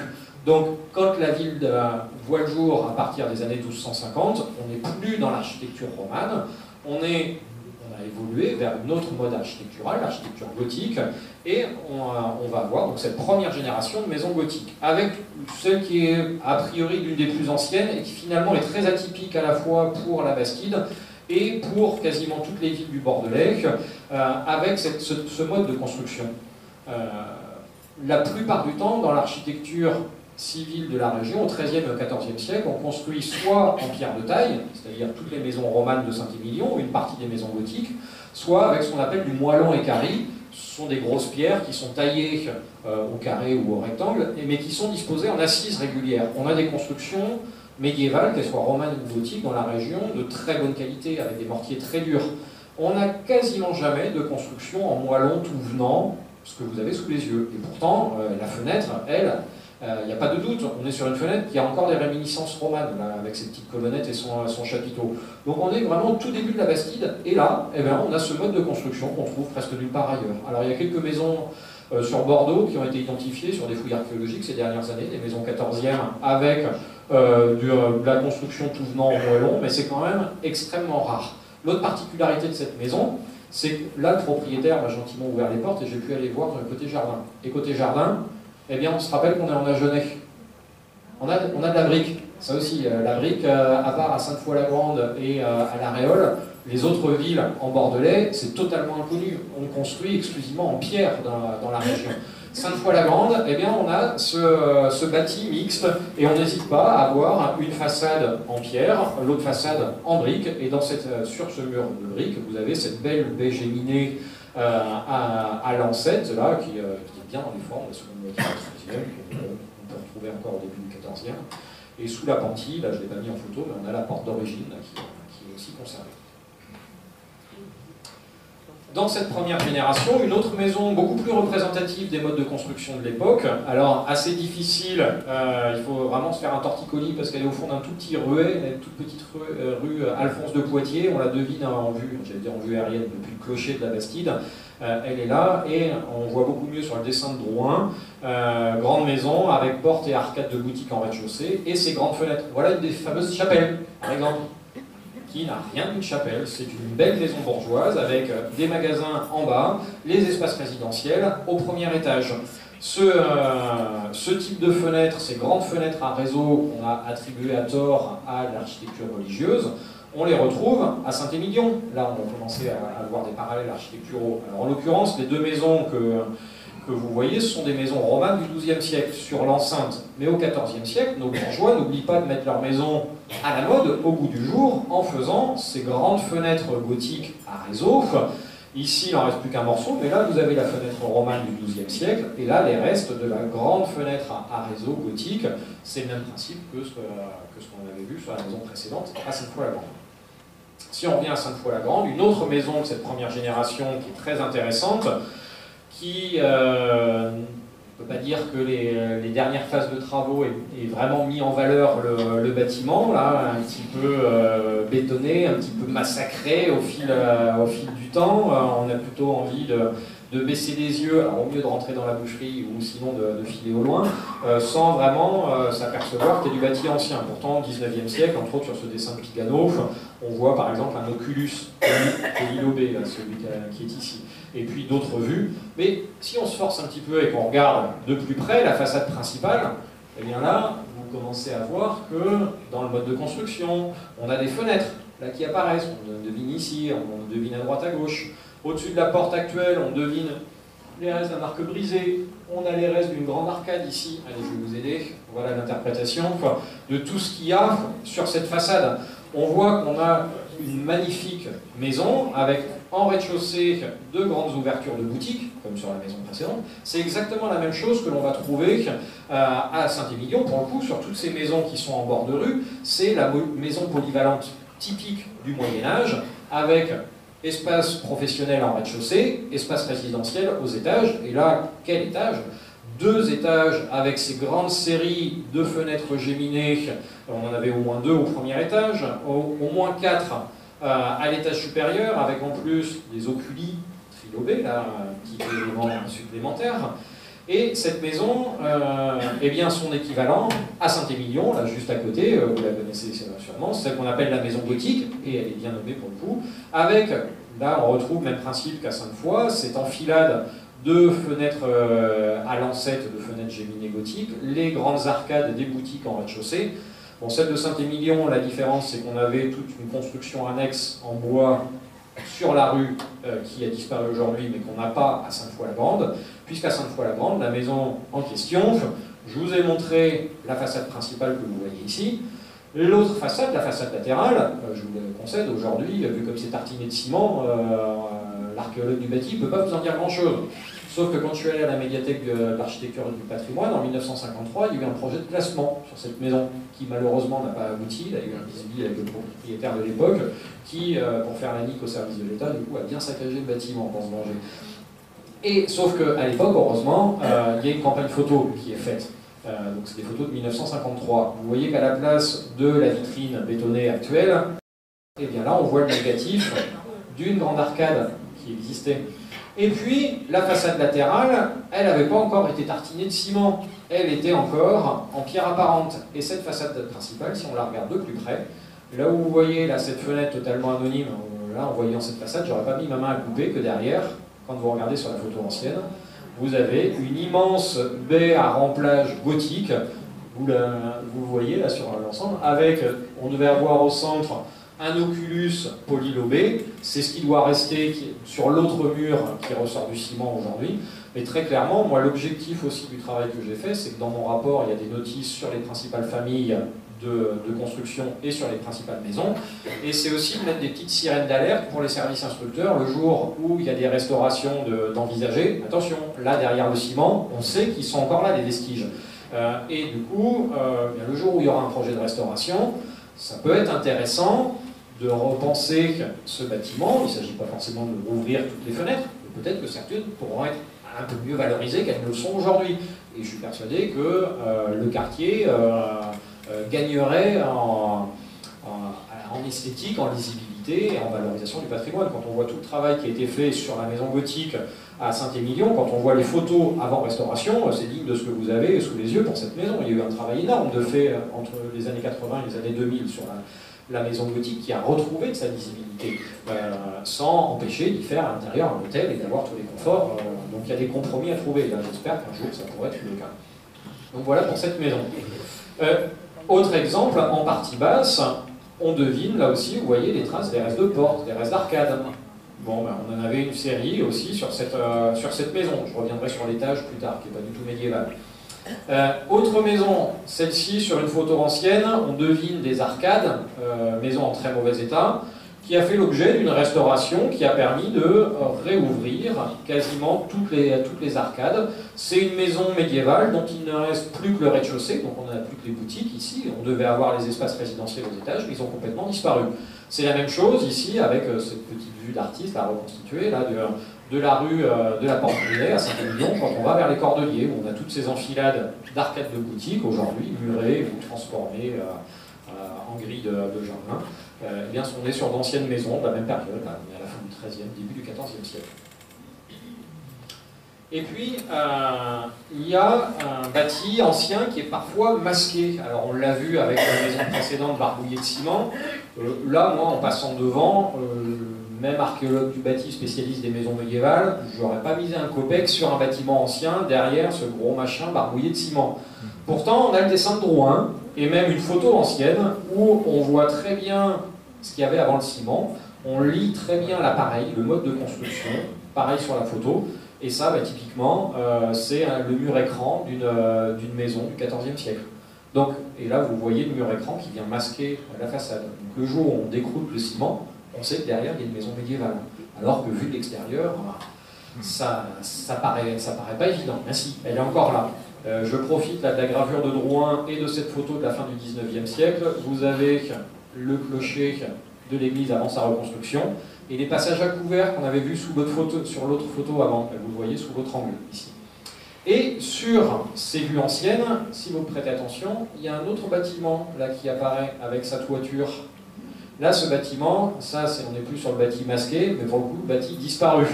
Malheureusement, lorsque l'on reconstruit l'église de Sainte-Foy à la toute fin du XIXe siècle, on agrandit l'église, eh bien, on détruit ce qu'il y avait à l'arrière, et cette petite tour que vous apercevez de loin, heureusement Drouin nous l'a dessinée en détail, voilà l'un des plus gros morceaux de Sainte-Foy qui malheureusement a disparu.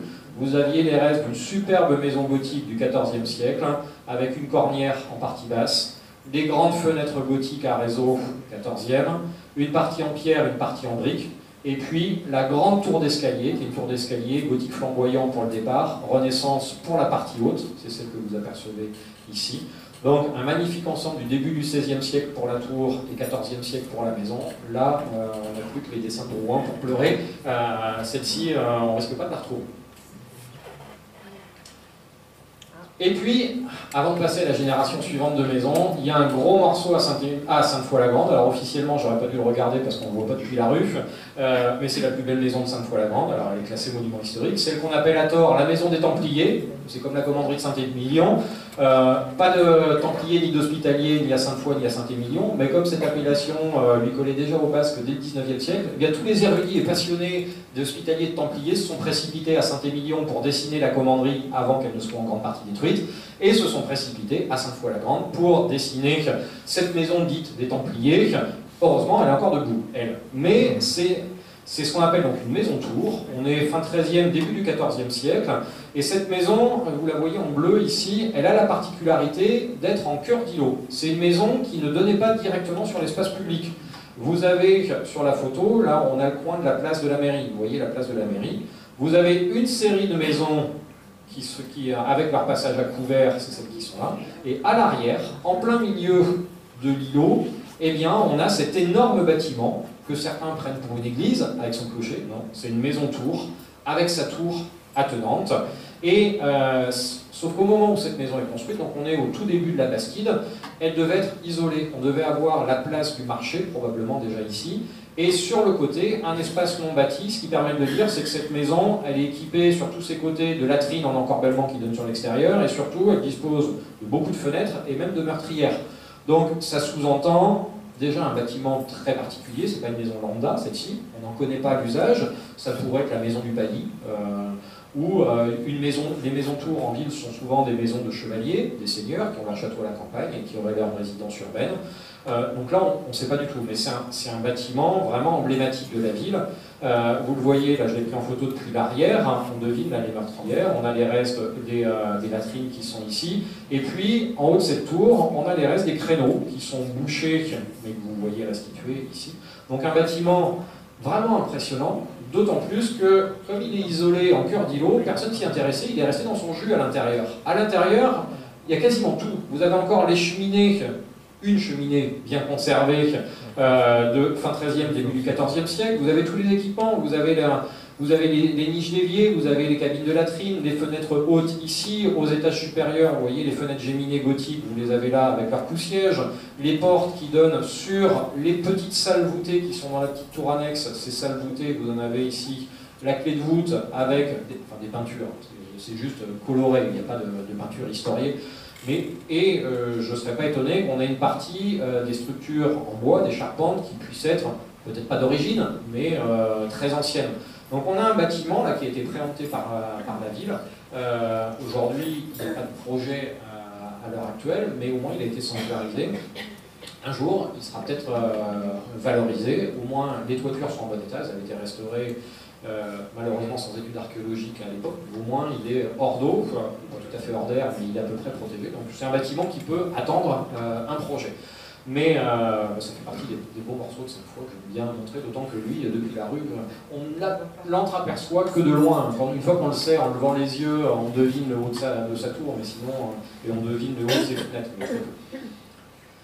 Alors, on va passer à la deuxième génération de maisons, ce sont celles de la fin, après la guerre de 100 ans. C'est cette phase de reconstruction qui est très présente en Bordelais, dans cette architecture gothique flamboyante, que vous trouvez énormément à Bordeaux, à Libourne, avec son hôtel de ville, même s'il était très reconstruit, c'est de cette période-là, à Saint-Macaire, énormément, à La Réole aussi, par contre très peu à Saint-Émilion. À Saint-Émilion, la ville était tellement à genoux à la fin de la guerre de 100 ans qu'il faut attendre la toute fin du 15e et surtout la première moitié du 16e siècle pour qu'on commence à avoir un petit sursaut et des chantiers qui voient le jour. Et comme je l'ai dit tout à l'heure, les guerres de religion classeront le dossier et on arrêtera de construire quasiment. À Sainte-Foy-la-Grande, c'est une phase extrêmement importante, comme dans beaucoup d'autres villes, et on le voit avec cette maison en pierre. Alors, là aussi, je ne m'étendrai pas sur, c'est une école aujourd'hui, sur les travaux du XXe siècle, avec le ciment qui a recouvert tout le bâtiment. Vu de l'extérieur, il y a deux indices qui nous rappellent qu'on est sur une maison ancienne. Vous avez sur l'angle de la rue ici un encorbellement, c'est ce qu'on appelle une tête de mur. Ça nous rappelle que le pignon, c'était un pignon à colombage, à pan de bois, en encorbellement, qui lui a disparu. On l'a reconstruit en pierre, mais il reste encore le mur d'ancrage. Et puis, la fenêtre qui est là, elle pour le coup, elle est très belle. C'est les restes d'une grande fenêtre à meneaux, d'une grande croisée, avec ces moulures qu'on appelle prismatiques, ces décors de baguettes croisées. Ça, c'est l'archétype de la fenêtre de la seconde moitié du XVe et du tout début du XVIe siècle. Dans cette mode de construction des maisons post-guerre de 100 ans, ce qui va dans le package, là, avec ces constructions, c'est la tour d'escalier. La tour d'escalier, là, que vous voyez dans la cour de récréation, là, qui est bien conservée. Vous avez l'escalier fin 15e, début 16e, là, qui est avec ses portes à l'intérieur. Donc, quand vous voyez ces maisons avec une fenêtre à meneaux et une tour d'escalier, ce sont aussi tous les petits manoirs, les maisons neuves, maisons fortes, il y a de l'entre-deux-mer que l'on voit régulièrement. C'est cette génération de construction, là, fin 15e, première moitié du XVIe siècle. Pour faire le parallèle avec Saint-Émilion, eh bien, c'est cette maison, là, sur la place Mercadieu, je me mélange avec Saint-Macaire. Cette maison, avec ses grandes fenêtres à meneaux, ses croisées, il faut lui restituer sa haute toiture qui aujourd'hui a disparu, mais sur l'arrière, on a le départ du rampant. Et cette maison, comme toute maison oblige à l'époque, a sa belle tour d'escalier sur le côté. Et ici, à l'intérieur, on conserve les poutres des planchers d'origine. Et dans le cadre du programme de recherche auquel j'avais participé, on a pu faire des prélèvements et des datations des bois par une méthode qu'on appelle la dendrochronologie, qui a permis, l'objectif c'est de dater l'année d'abattage de l'arbre que l'on va utiliser pour construire le bâtiment. On passe les détails aujourd'hui, mais quand on a le dernier cerne de croissance, celui qui est au contact de l'écorce, eh bien, la dendrochronologue, quand elle arrive à recaler cet arbre sur des référentiels datés, elle peut nous sortir une date à l'année près. Et là, en l'occurrence, les arbres qui ont servi à construire les poutres maîtresses des planchers de cette maison sont abattus en 1507. Pour vous donner une idée, sur le logis de Malais, la charpente, elle a pu nous dire qu'elle est faite avec des arbres abattus en 3 campagnes, entre eux, je crois que c'est le printemps 1517 et l'hiver 1518. On peut avoir des datations extrêmement précises. Comme on sait qu'aujourd'hui, la majeure partie des charpentes étaient faites avec les bois verts, le mythe des bois qu'il faut laisser pendant 80 ou 100 ans sécher, non, aujourd'hui on en est complètement revenu. C'est là qu'on a tout l'intérêt d'avoir cette méthode de datation de la dendrochronologie. Quand vous datez l'abattage de l'arbre, à quelques mois ou 1 ou 2 ans près, vous datez la construction de votre maison. Et bien là, on sait très précisément qu'on est sur une maison du tout début du XVIe siècle, dans un style qui est encore gothique flamboyant, n'est pas encore dans le vocabulaire Renaissance. On y viendra après. On revient à Sainte-Foy-la-Grande, puisque cette deuxième génération de maisons, au lendemain de la guerre de 100 ans, c'est là que l'on va développer de façon exponentielle l'architecture à pans de bois, à Sainte-Foy-la-Grande, bien plus que partout ailleurs dans les villes de la région. Les maisons à pans de bois de Sainte-Foy-la-Grande sont vraiment caractéristiques de cette période de reconstruction. Et c'est une mode qui perdure sur le XVIe jusqu'au début du XVIIe siècle. Donc c'est le gothique flamboyant et la Renaissance et ses prolongements. Parmi les plus anciennes, alors les générations les plus anciennes de maisons à pans de bois, ce sont celles qui ont les pans de bois les plus ouvragés. Celle-ci, qui est classée monument historique, c'est une des plus belles. Vous avez énormément de sculptures, des colonnettes, beaucoup de reliefs. Et ça, on va le retrouver sur d'autres bâtiments. C'est une maison qui a été restaurée. Vous voyez la photo avant restauration. Alors, c'est pas une restauration archéologique. On aurait pu, si on est tatillon, on aurait pu restaurer plus fidèlement. Il y a tous les éléments, avec une étude archéologique précise des mots des natures, des encadrements, des moulures, on aurait pu restituer très fidèlement la réalité des fenêtres. Là, j'ai une libre interprétation de l'architecte de l'époque, bon, ça met dans l'ambiance, mais bon, ça permet de sauver le bâtiment. Si on veut faire un parallèle avec Saint-Émilion, de la même époque, c'est la seule maison à pans de bois conservée. À Saint-Émilion, on en connaît, on en a répertorié, je crois, une quinzaine dans le cadre de l'étude scientifique, soit par des dessins anciens, quelques dessins de Drouin ou Pigano, qui nous en donnent 2 ou 3, donc au 19e siècle, on en avait encore 4 ou 5. Aujourd'hui, il ne reste plus que la maison de la Cadenne que vous avez sous les yeux. Et souvent, à Saint-Émilion, l'indice des anciennes constructions à pans de bois, ce sont les têtes de mur, ce que j'évoquais tout à l'heure, les encorbellements. Quand le pan de bois disparaît, on a cette avancée sur la rue qui nous rappelle les anciens ancrages. Mais à Saint-Émilion, visiblement, c'est resté secondaire, malgré tout. Dans cette phase de reconstruction, eh ben, on a un certain nombre de maisons qui perdurent. Je je vais avancer. Sur le pan de bois, on a différents exemples ici, avec, par exemple, là, je ne sais pas si vous voyez bien, on a tous les détails des registres de moulure qui permettent, si on fait un relevé précis, si on veut restituer les meneaux, les moulures des fenêtres, on peut tout à fait être dans une restitution archéologique très fidèle et très fiable. C'est quelque chose qui pourrait être intéressant dans l'avenir. Et cette maison, on la connaît aussi par des dessins anciens ou des photos, comme celle que j'ai vue ici. Et aujourd'hui, ces maisons à pans de bois, systématiquement, quand elles sont restaurées, on met tous les bois à nu et on les laisse apparents. Quand on fait l'étude de ces maisons, on se rend compte que beaucoup d'entre elles n'étaient pas nécessairement en bois apparent, ou seulement en partie. En particulier, toutes ces générations les plus anciennes, quand on a des reliefs, des bois qui sont moulurés, quand on a des décors sculptés, eux sont faits pour ressortir de l'enduit. On le voit bien sur le dessin de Pigano ici. Là, vous avez les fenêtres, vous avez les corps de moulure qui apparaissent, le reste de la façade est enduit. C'est pas parce que c'est à pan de bois que c'est fait pour que tout soit apparent. Aujourd'hui, quand on fait une maison en bois, généralement on a un bardage où on peut mettre un enduit. Le pan de bois, c'est l'ossature de la maison. Dans certains cas, on peut le laisser apparent, mais pas systématiquement. Et en particulier, quand il y a des éléments en relief, eh bien, ces éléments-là sont faits pour être apparents. Aujourd'hui, vous passez devant cette maison, si moi je ne vous dis pas, vous ne vous rendez pas compte qu'il y a un décor sculpté. Parce qu'à vouloir mettre tout apparent, eh bien, on en perd le décor et les caractéristiques d'origine. Et ça, on va le voir sur d'autres bâtiments. On le voit là sur ces photos de 2008, c'est pas très ancien. Là, même si les enduits étaient délabrés, on voit les décors en relief, du coup, ils ressortent beaucoup plus. Alors qu'aujourd'hui, les mêmes décors sur les côtés ont perdu leur lisibilité. C'est réversible, et puis ça reste de belles maisons. Mais c'est des choses qu'on peut avoir en tête pour les futures restaurations. Cette maison, je vous avais montré le bas de la maison médiévale, vous avez la maison début du XVIe au-dessus, et regardez la maison voisine. Celle-ci, on n'a que les registres moulurés, saillants, qui ressortent. On a un jeu de contraste et de relief. Il y avait la même chose sur celle-ci, mais les pièces moulurées, vous ne les voyez plus, elles sont noyées au milieu du reste. Alors, on arrive presque à la fin. Si vous n'avez pas encore trop faim, c'est bon? On va faire un petit peu de temps, j'accélère. Alors, on arrive, donc là on sort des maisons médiévales et traditions médiévales, on est dans la ville protestante, sur l'architecture Renaissance. Alors vous allez me dire, ça c'est pas une maison Renaissance, effectivement la façade que vous voyez ici elle est 18e. Là, je vous ai mis en rouge, c'est tout ce qui a été changé au 18e. La maison Renaissance, c'est toute la partie sur le côté, avec toute cette très belle architecture, ce décor sur la porte d'entrée, les fenêtres et leur corps de moulure, d'un grand escalier qui est à l'intérieur, qui était couvert par une voûte dont on voit la tranche, vous la devinez ici, et vous avez en fait la porte d'entrée, toute la cage d'escalier, là, là on a changé de génération. Avant l'escalier, c'était la tour d'escalier qu'on montrait à l'extérieur, au 16e, 17e, l'escalier va progressivement rentrer à nouveau dans la maison, ce sont ces gros escaliers en pierre, à balustre et rampe sur rampe, qu'on retrouve ici. Si on veut faire un parallèle avec Saint-Émilion, on en a très peu de constructions Renaissance à Saint-Émilion.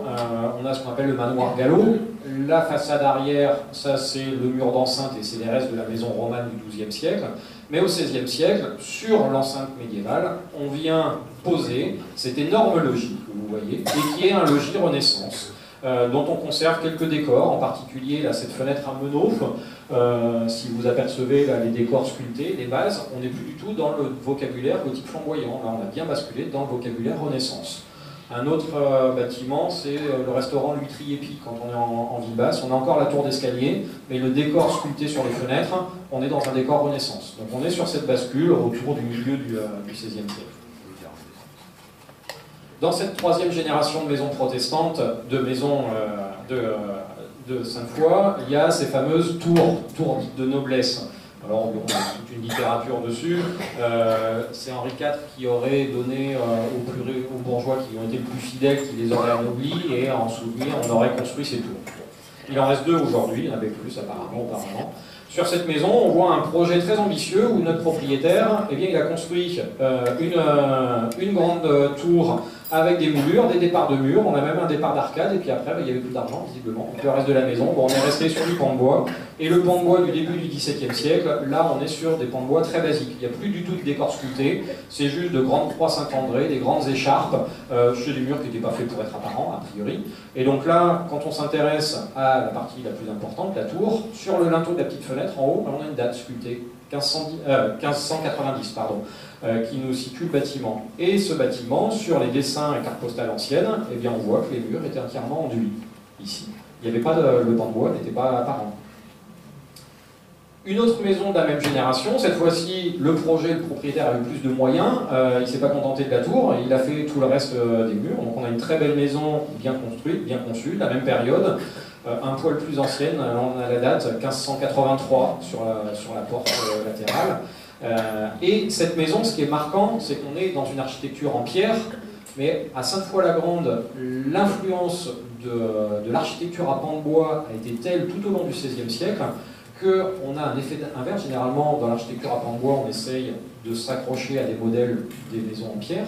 Mais là, dans le pan de bois, la grande caractéristique, c'est les encorbellements, que vous trouvez très rarement dans la pierre. Et bien ici, on a une maison où on a fait des encorbellements en pierre sur cette partie-là. C'est ce qu'on va retrouver aussi sur une autre maison, là, près de la place principale. Vous avez des encorbellements en pierre qui permettent d'élargir les tables. Ça, c'est quand même quelque chose d'assez atypique, qu'on voit très peu dans l'architecture en pierre. Et moi, j'y vois une influence de ce pan de bois qui a été tellement marquant sur Sainte-Foy-la-Grande. Et d'ailleurs, cette influence, eh bien, elle se perpétue jusqu'au XXe siècle, où on va avoir des réminiscences sur une maison qui n'est absolument pas ancienne. Ici, on a une tête de mur qui est symbolisée. On a une façade écran. On a un pan de bois, même s'il est en béton, celui-ci. On voit qu'on traduit dans l'architecture contemporaine du XXe siècle eh bien, des formes. Là, on a un pseudo-logis gothique de la fin du Moyen-Âge, avec de grandes fenêtres à meneaux, des hauts combles. Donc on voit qu'il y a des traditions, des formes anciennes qui finalement ont été réinterprétées dans ce bâti du XXe siècle. Et puis j'avais rajouté les dernières slides pour cette conférence. C'est ce que je vous disais au début, c'est que maintenant qu'il y a eu ce travail sur les façades, on commence seulement à percevoir tout l'intérêt qu'il y a à pousser les portes.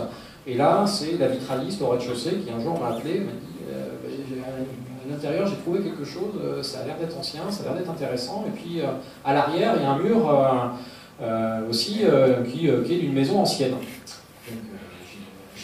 j'y suis allé, et en ressortant, du coup, j'ai regardé la façade à nouveau, parce que quand vous voyez cette façade, là, on est fin 19e, oui, mais en regardant de près, on s'aperçoit que la façade 19e, elle vient se greffer sur les deux chaînages d'angle de la maison médiévale, qui est entièrement conservée sur les côtés, à l'arrière, et en grande partie à l'intérieur. Le mur arrière, vous allez voir, c'est plus du tout le même vocabulaire. Voilà l'arrière de cette maison côté cour. Moi, dans le travail que j'avais à faire en regardant depuis la rue, c'est une maison, je ne la soupçonne pas. Pourtant, non seulement vous avez la façade arrière, avec les restes d'une fenêtre géminée gothique, avec les restes d'une grande porte, donc on devait avoir un balcon ici. Bon, il y a eu des travaux dans la seconde moitié du XXe siècle. C'est pas la propriétaire actuelle. Hein. Elle en est vraiment désolée qu'on ait défiguré la maison comme ça, mais ils n'y sont pas allés avec le dos de la cuillère ici. Mais par contre, à l'intérieur, c'était tout défiguré, et la propriétaire actuelle a piqueté les murs. Et en piquetant les murs, eh bien, elle a retrouvé dans l'épaisseur du mur médiéval la cabine de latrine d'origine. Vous avez encore l'assise qui est là. Et puis, en enlevant les papiers peints sur tout le salon, à l'étage, on a non seulement des peintures Renaissance qui apparaissent, qui tapissent tout le mur, mais ces peintures Renaissance, elles recouvraient elles-mêmes les bouchages des ouvertures d'origine. Ici, vous avez une grande niche d'évier qui appartient à la maison de la fin du XIIIe siècle. Un peu plus loin, vous avez le négatif d'une cheminée monumentale. Un peu plus loin, le bouchage d'une porte. Là, en fait, on a toute la maison médiévale qui est conservée et qu'on retrouve sur plusieurs murs. Et ces peintures Renaissance, eh bien, il y a quelques mois, c'est un autre propriétaire, c'est un élu qui m'a appelé au départ, et puis je suis allé voir un propriétaire, qui avait dans sa cour, là aussi, en détruisant un appentis, eh bien, ça a mis au jour de superbes peintures Renaissance. Alors, une qualité d'exécution qui est vraiment exceptionnelle, qui donne aujourd'hui sur une cour intérieure. Ça a permis aussi, j'avais un doute, mais j'ai eu confirmation, derrière c'est une maison médiévale, une maison tour du XIVe siècle, avec sa petite fenêtre. Donc on voit tout l'intérêt finalement du travail de fond scientifique qui a été fait sur Saint-Émilion. Eh bien, à transposer sur Sainte-Foy-la-Grande, on aurait puissance 10, parce que pour le coup, les maisons médiévales, on voit qu'elles sont extrêmement bien conservées à Sainte-Foy-la-Grande, alors qu'à Saint-Émilion, elles sont souvent très lacunaires, et on a des vestiges d'une très très grande qualité. Mais la première des choses, c'était d'en faire prendre conscience aux habitants, mais aussi aux élus, et de donner des outils d'urbanisme, de donner des éléments de sensibilisation. Tout ce travail, moi j'avais fait une première restitution l'hiver dernier dans le cadre d'une exposition que vous avez peut-être vue aux archives départementales sur les villes au Moyen-Âge en Gironde. La Société archéologique de Bordeaux avait fait son cycle de cours public sur cette thématique-là. Et c'est dans ce cadre-là que j'avais fait une conférence sur les fortifications de Rions et une autre sur ce travail-là. C'est la première fois que j'ai présenté une restitution. Et à l'issue de ça, la Société archéologique de Bordeaux, on doit encore finir les calages, mais m'a proposé de publier un livre pour porter à la connaissance ses recherches. Donc j'espère bien que dans quelques années, il y aura un petit frère à côté Saint-Émilion, Sainte-Foy-la-Grande. Pour moi, mon fonctionnement, c'est à la fois d'être chercheur et médiateur, et je ne vois pas l'intérêt de faire des recherches de fond si c'est pour que ça reste sur des étagères à la fac et qu'il n'y ait que 2-3 spécialistes qui en aient connaissance. Le but, c'est que c'est vraiment que ça serve globalement et que ça puisse avoir un intérêt pour tous, les habitants du territoire, les gens de passage, et puis dans un lieu comme Saint-Émilion aussi, tous ces visiteurs qui nous viennent des 4 coins du monde. Mais aujourd'hui, le grand public, pour moi, c'est quelque chose qui est important, c'est de digérer, de rendre accessible à un public qui est non spécialiste, quelque chose qui peut être beaucoup plus ardu. Donc c'était l'idée. Sur Saint-Émilion, on avance bien dans la médiation aujourd'hui, et j'espère que sur Sainte-Foy-la-Grande, ça va permettre à d'autres collègues aussi, à des chercheurs, à des étudiants, de vouloir aussi, que ça a attisé la curiosité pour pouvoir avancer. J'ai peut-être été un petit peu plus long que prévu, j'espère que vous n'en voudrez pas trop. Je vous remercie beaucoup pour votre attention. S'il y a des questions,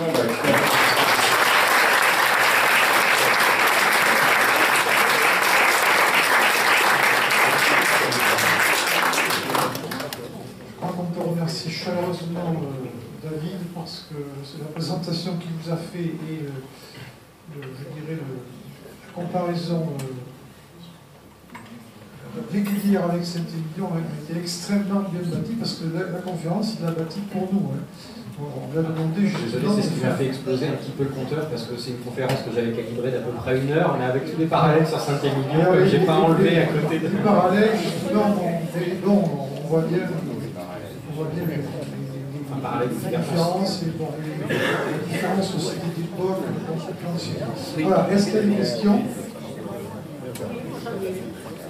La grande maison des Templiers, apparemment... La grande maison des Templiers, apparemment, elle est entièrement construite en petit appareil romain, non? Si j'ai bien vu. Non, c'est pas du petit appareil. On n'est pas sur le petit appareil cubique 10-10 des constructions romanes 11e, ou de tradition romaine. Non, on est sur de la pierre de taille, du moyen appareil, mais c'est pas du gros module. En tout cas, c'est pas du tout du grand appareil. La construction type romane à Saint-Émilion, on est dedans. Ce sont ces énormes assises de pierre. Là, on est dans une maison romane du XIIe siècle, des blocs qui font 45-50 cm de haut, avec ces grandes assises très régulières. Ça, c'est la caractéristique des maisons romanes à Saint-Émilion, et qu'on va retrouver dans une certaine mesure à la Réole aussi. Là, on est sur la génération d'après. Les maisons gothiques à Saint-Émilion, on n'est plus sur le grand appareil, on est sur du moyen appareil, donc on est entre 20, 25, guerre plus. L'architecture est différente, quoi, par rapport aux autres maisons de Saint-Émilion. Elle est plus monumentale. Cette maison dite des Templiers, on est sur quelque chose, ça fait partie des maisons médiévales les mieux conservées et les plus impressionnantes du grand sud-ouest de la France. Je l'ai montré à Pierre Garrigou-Grandchamp, avec lequel j'ai coécrit ce livre, qui est le grand spécialiste des maisons médiévales en France.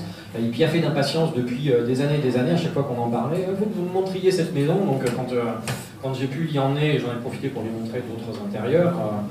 Ça fait partie de sites majeurs. C'est pour moi qui le dis, c'est l'un des principaux spécialistes des maisons médiévales en France. Est-ce qu'il y a un moyen d'accès pour aller voir cette maison sur place? Pour le public aujourd'hui, non, parce que le rez-de-chaussée est occupé par un restaurant et par les cuisines du restaurant. Donc on se faufile par un petit escalier de service Et c'était le camp de base du club de rugby de Sainte-Foy. Et donc au premier étage, là où vous avez la cheminée monumentale, il y a l'ancienne chambre froide du restaurant, l'ancien fumoir pour faire les jambons, et puis tout le vieux mobilier qui ne sert plus pour le restaurant ou les restes du club de rugby qui sont entreposés là-haut parce que vous avez ces grands volumes caractéristiques des maisons médiévales où il y a de quoi mettre du bazar, mais au moins il n'y a pas eu trop de cloisonnement, de changement d'affectation. C'est un bâtiment qu'il faut un petit peu dégager, mais le rez-de-chaussée reste occupé par un restaurant, et c'est le gros problème pour la valorisation d'un bâtiment comme celui-ci aujourd'hui, c'est qu'il ne se voit pas depuis la rue, il n'a pas d'accès direct, et il faut traverser un commerce pour pouvoir monter dans ces étages. Donc c'est le gros écueil actuel. Il faudrait avoir une réflexion à l'échelle de l'ensemble de l'îlot et d'envisager une refonte pour pouvoir l'intégrer dans un projet plus grand. Question ? Non, alors cette maison a été préemptée par l'EPF, l'établissement public foncier, qui l'a achetée pour la mairie. Donc c'est cet organisme public qui préempte, en fait, qui avance les fonds en attendant qu'il y ait un projet qui voit le jour. Quand il y a une urgence, un bâtiment majeur qui est mis en vente pour que ça reste dans le giron de la collectivité, l'EPF peut préempter. Aujourd'hui, il n'y a pas de projet en cours. Ça fait maintenant 7-8 ans que je fais comme ça. Y a-t-il d'autres questions? Bon, moi je dirais simplement pour terminer que un tel travail qui est considérable, qui est extraordinaire, mériterait quand même peut-être d'être publié comme ça a été fait pour être une publication. Comme ça. Normalement, dans quelques mois, c'est prévu avec la Société archéologique de Bordeaux. Parfait. Ce qui a été fait, je pense que cette fois, le mérite aussi très largement. On a affaire à quelque chose de très riche. Voilà. Merci beaucoup, David. Merci.